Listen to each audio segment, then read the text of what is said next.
La victoire contre le groupe État islamique a des airs de fin du monde. Pour éliminer les djihadistes, ce sont des villes et des villages entiers qui ont été rasés. Les forces démocratiques syriennes, un groupe arabo-kurde appuyé par la coalition internationale, n'est plus qu'à 1 kilomètre du dernier des retranchements de Daesh, un tout petit territoire de moins de 1 kilomètre carré. La bataille fait du surplace depuis quelques jours. Daesh est entremêlé à la population civile, dit Mohamed. Les combattants se servent des civils comme boucliers humains pour empêcher les avions de les frapper. Mohamed affirme que des négociations sont en cours pour permettre de faire libérer les civils et des otages kurdes retenus par les combattants.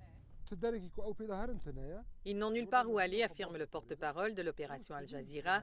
La zone est petite, mais les civils nous posent un problème moral. Nous allons reprendre les combats, mais nous ne voulons pas les mettre en danger. Dans cette partie de Barouz, tout juste reprise, c'est maintenant le drapeau des FDS qui flotte. On ne retrouve plus que des traces du monde qu'avait construit le I, leur sigle peint sur les murs de cette école coranique détruite, la monnaie qu'ils avaient frappée. Mohamed nous guide dans les décombres. Ici, il nous montre ce qui était l'hôpital du groupe État islamique.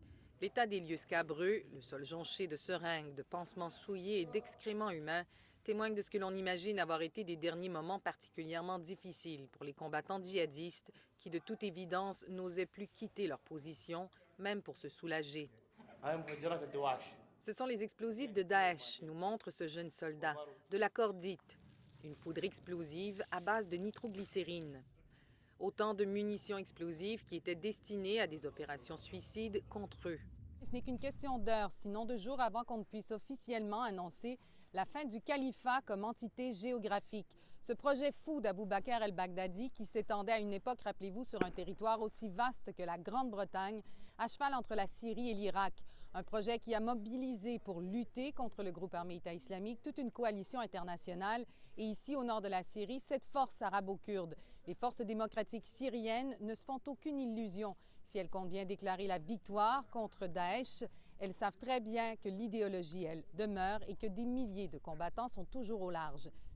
En après-midi mardi, les FDS annoncent être sur le point d'évacuer des civils et des combattants qui veulent se rendre.